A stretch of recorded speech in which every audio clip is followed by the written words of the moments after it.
I never imagined that my own sister, the person I once trusted more than anyone, would be the reason my engagement shattered. But that's exactly what happened. I'm Anna, and I was supposed to get married this year. I had the dress, the venue, the vows all ready. What I didn't know was that behind the scenes, my sister Claire was spinning her own narrative, one where I was the villain and she was the one who'd been robbed of her soulmate. That soulmate just happened to be my fiancé. At first, I thought it was a misunderstanding. But when I walked in on the two of them, her whispering excuses, him not even trying to deny it, I realized the betrayal ran deeper than I ever imagined. But this isn't a story about loss. It's about what happens when the forgotten sister finally takes back her power and makes sure no one ever forgets her again. For most of my life, I lived in Claire's shadow. She was the golden girl, bright, beautiful, charming in that effortless way that made people forget their own names in her presence. I didn't resent her for it. Not at first. I thought that's just how families worked. One star and one background character. Our parents fed into it too. Claire got the praise, the spotlight, the benefit of the doubt. I got told I was too intense or too sensitive. But I didn't complain. I studied harder, worked longer hours, built a quiet life for myself, far from the dramatic mess Claire left behind at every party, relationship, or job she touched. Then I met Mark. He wasn't like the guys Claire dated, no flashy car, no arrogance, no hidden agenda. He was stable, kind, and he saw me, really saw me. For the first time, I felt like someone chose me for who I was, not for who I could be molded into. We met at a bookstore. Literally. I was reaching for a copy of Letters to a Young Poet, and he grabbed it at the same time. Classic rom-com moment. We talked for 15 minutes, then again the next day. And just like that, something grew between us.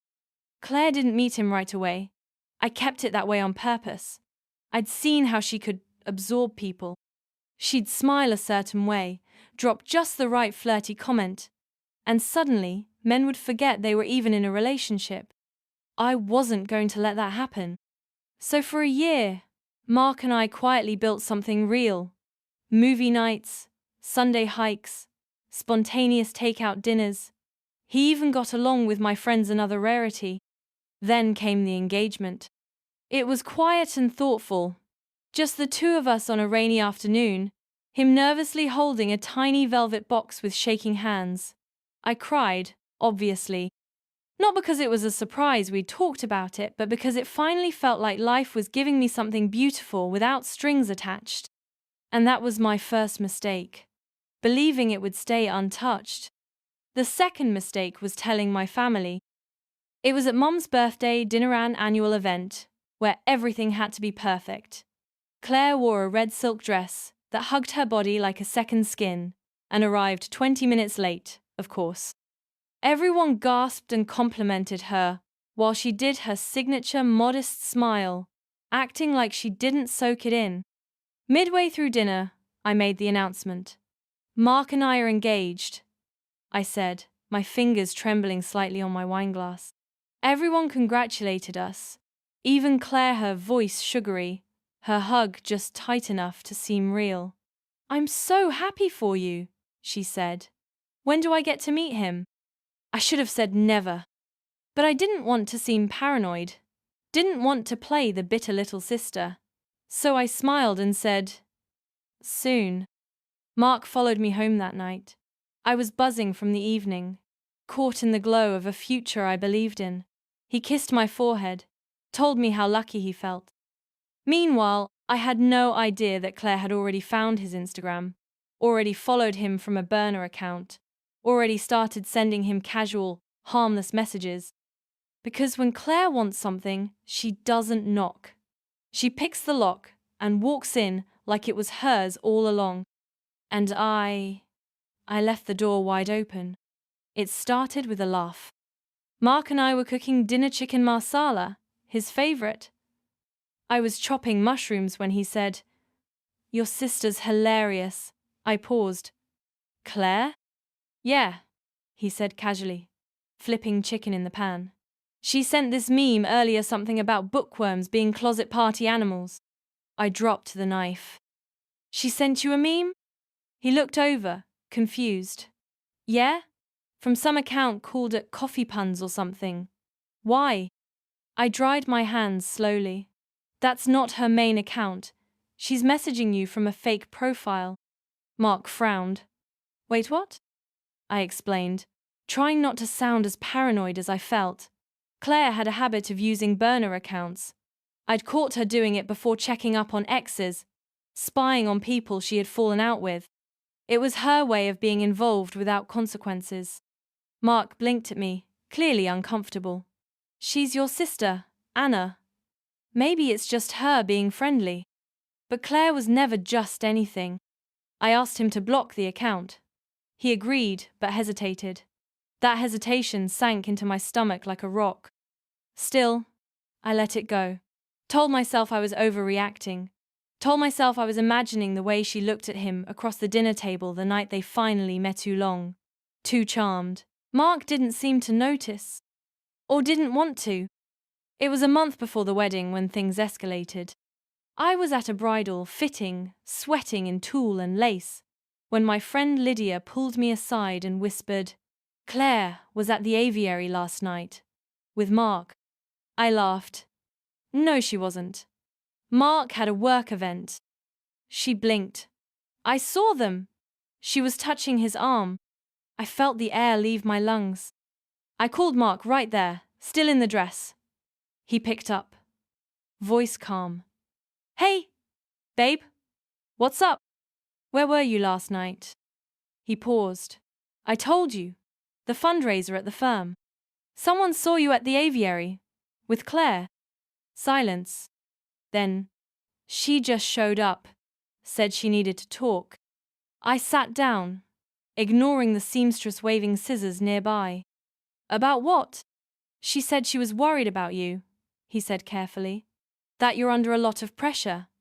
That maybe we were rushing. My fingers curled into the satin. Did you believe her? She seemed concerned, he said quietly. And that's when I felt it. The fracture. Not big enough to break the foundation yet, but deep enough to echo. Claire had planted her seed. Doubt. Confusion. Emotional chaos. Her specialty. When I confronted her later, she didn't deny it. Mark needed clarity, she said, sipping red wine like she was the injured party. You've always been so intense. I just wanted him to know what he was getting into. I stared at her. He was getting into a life with me. A life you couldn't control. Her smile didn't fade. Well, maybe he needs to choose that for himself. That was Claire's tactic. Never overt, never direct. Just enough interference to destabilize everything and still walk away clean. I walked out of that conversation knowing one thing: my sister wasn't trying to support me. She was trying to replace me. After that night, things didn't explode. They simmered. Which was somehow worse. Claire didn't storm in and ruin the wedding plans overnight, she seeped in. Like mold behind drywall. Invisible until the damage was done. It started with whispers. My aunt called, her voice unusually stiff. Claire said, you're having doubts, sweetie. That maybe you're not ready. I froze. I never said that. Well, she said delicately. She's just worried. She says you've been distant, overwhelmed. I knew what was happening. Claire was building her narrative. Anna, the stressed-out bride. Anna, unstable. Anna, the one who couldn't handle commitment. Then Mark's best friend, Jordan, pulled me aside after dinner one evening. Everything okay between you two? He asked gently. Claire mentioned you've been snapping a lot. That maybe you're second-guessing things. I wanted to scream. Instead, I smiled tightly and said, Claire likes attention. He gave me a look, half pity, half confusion. Yeah, but she's your sister. That was the shield Claire always had. Sisterhood. Blood. Family. She could twist the knife and still be called loyal because she wasn't shouting. She was whispering. And Mark was slipping. He started coming home late. Not every night, but enough for me to notice. He was more distracted, quieter at dinner, less affectionate. I asked once gently if something was wrong. He shrugged. Just work, stress. But his eyes flicked away too quickly. One night, I walked into the living room and caught him on his phone. He jumped when he saw me, then tried to hide the screen. My heart dropped. "Who was that?" I asked. Not angry, just tired. He hesitated. "Claire." "Of course it was. She sent me a link," he added. "Some article about, I don't know, relationships, boundaries." I laughed then. Not because it was funny, but because it was ridiculous. "She's talking to you about boundaries." He didn't respond. That's when I realized I wasn't just losing control of the wedding, I was losing control of the narrative. Claire had done what she always did. Played the long game. A comment here, a concern there. And now the people around me didn't know what to believe anymore. They were starting to think I was the problem. I went to my mum for support, hoping she'd cut through the fog. "She loves you," Mom said, sipping tea. "Claire just has intense feelings." "She's sabotaging me," I said. "And you're letting her." Mom gave me a look I'd seen all my life, the one that meant, "Please don't make things difficult." "She's had a hard time with love," she whispered. "You know that." And suddenly I understood. Claire had been using her heartbreaker mythic, one true love, who never even called back as a weapon, as a permission slip. For years. Her pain gave her power. And my family? They enabled it. Because they were afraid of confronting what she really was. It was then that I made a quiet vow to myself. If they weren't going to stop her, I would. Not by fighting. By flipping the script. It started with a list. Not a dramatic one. Just a quiet document in my notes app, titled, "What Claire Doesn't Know." At the top, I wrote, 1. Ethan and I talk. Often. Yeah. That Ethan. The same Ethan Claire had cried over for years. The man she turned into her phantom soulmate, the justification for every heart she crushed afterward. But Claire never told anyone they'd only hooked up once at a college party, and he never texted again. She let them all believe he was the one who got away. The epic love story that made her incapable of moving on. What she also didn't know? That I'd followed him back on Instagram out of curiosity. That he'd followed me back. That when I messaged him 6 months ago, "Hey, weird question. Did my sister actually ever date you?" He replied, "Wait, your sister's name is Claire." That one message led to a spiral of conversations. Turns out, Ethan wasn't some distant ghost. He was a physical therapist living 3 hours away, with a golden retriever and a very real memory of Claire as the girl who followed him to his car after one night together and introduced herself to his mother the next day. "She told her I was her soulmate," Ethan messaged. "My mom invited her to lunch." I remembered that lunch. Claire came home glowing. She said she had closure. Closure, apparently, looked a lot like obsession. At first, Ethan and I laughed about it. Then we kept talking. About our lives. Work. Families. Relationships. He was kind. Steady. He listened not because he was plotting, but because he cared. He was everything Claire wanted people to believe she deserved. And now? He was in on the plan. Not revenge. Not at first. Just truth. Revealed at the perfect moment. We started planning our timing. There was a family dinner coming up, Dad's birthday. A classic, everyone must attend type of night. I hadn't seen Claire since she hugged me at Mom's party and told me how happy she was for my engagement. That hug, in hindsight, was the warning shot. But this dinner? It would be the turning point. I picked out a navy, dressed subtle, elegant. The kind Claire wouldn't dare call attention-seeking, though she'd certainly think it. Ethan and I coordinated arrival. He'd take the train in. I'd pick him up. We'd walk in together. We weren't going to lie. We were just going to exist. Hand in hand. Casual. Comfortable. In love. The kind of love Claire always weaponized as trauma, while never actually experiencing it. I didn't tell Mark. I didn't tell Mom. I didn't even tell my best friend. Because this wasn't about permission anymore. It was about clarity. That Saturday, as I parked in front of my parents' house, my palms were sweating. Ethan squeezed my hand. "You okay?" he asked, his voice calm. "I will be," I whispered. "Once she sees that she doesn't control the room anymore." We stepped out of the car. And just like that, I wasn't the silent sister anymore. The room went quiet the moment we stepped in. It wasn't a dramatic entrance, we didn't kick the door open or demand attention. But it didn't matter. All it took was Ethan's hand in mine. Mom blinked first, mid-pour with the wine bottle.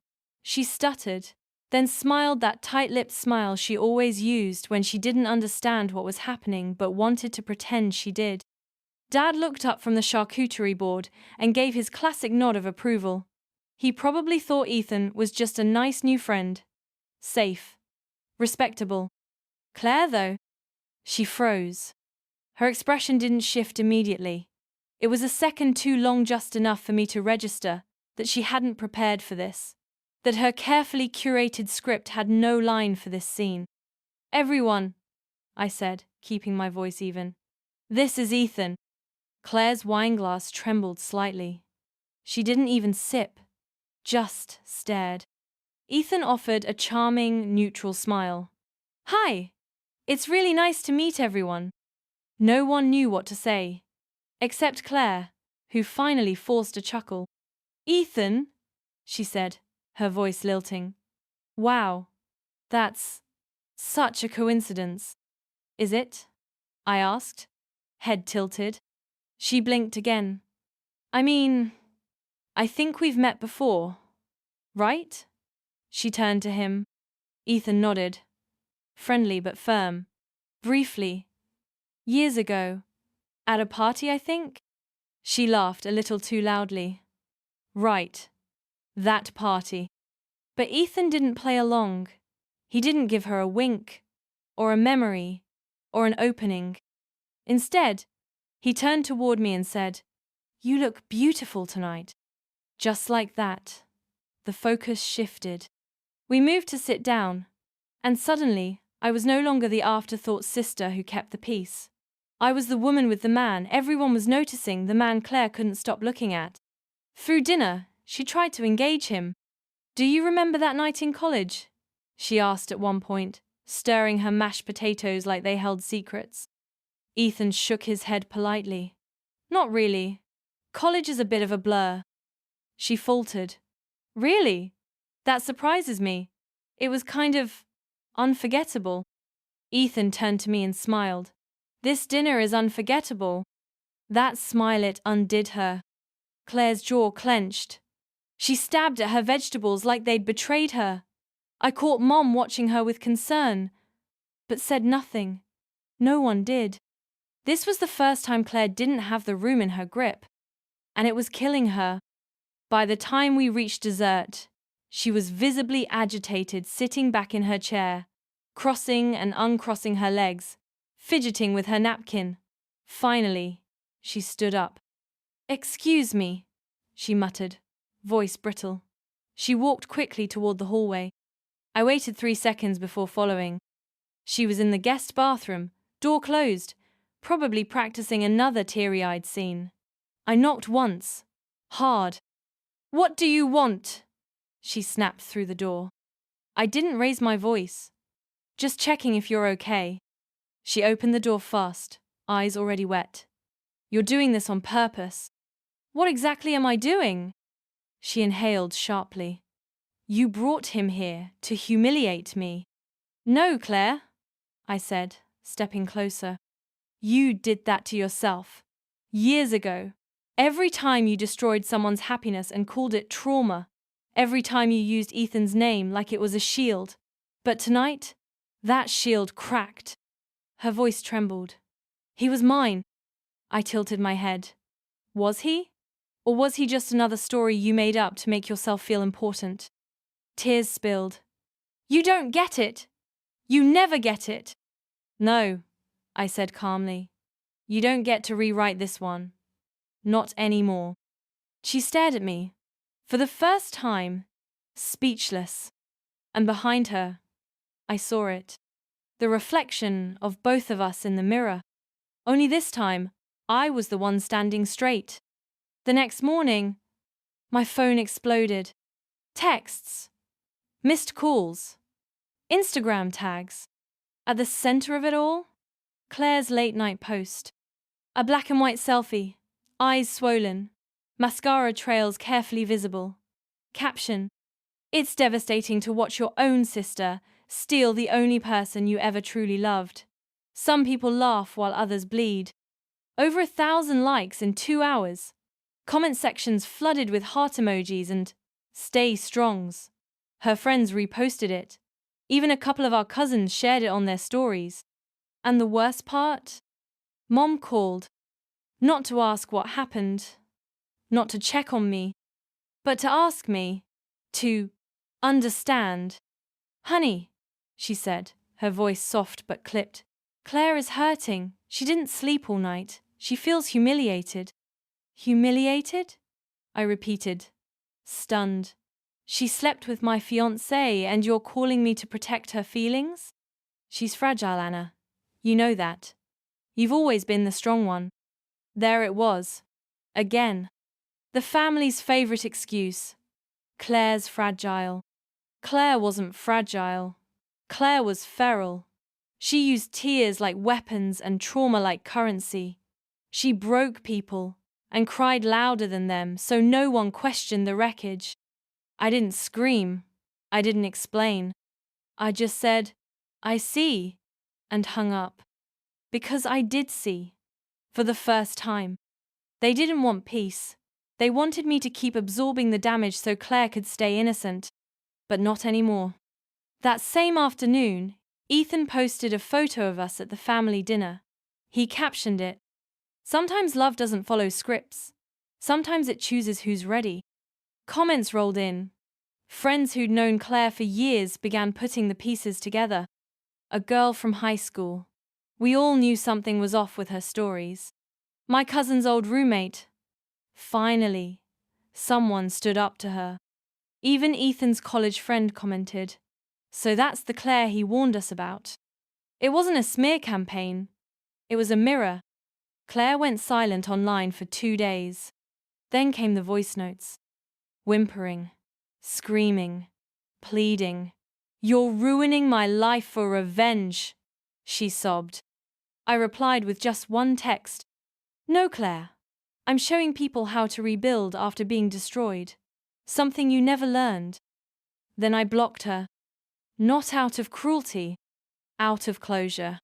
But I wasn't finished. Because the narrative still had one more thread. My family. So I showed up unannounced at my parents' house the next weekend. Ethan stayed in the car. Mom opened the door, startled. Anna, can we talk? All of us? We sat in the living room. Claire wasn't there, thank God. But Dad was, flipping through a newspaper, pretending not to be involved. I stood in front of both of them. Did either of you actually ask what happened? I asked calmly. Or did you just take Claire's version and run with it like always? Sweetheart, Mom began. No, I interrupted.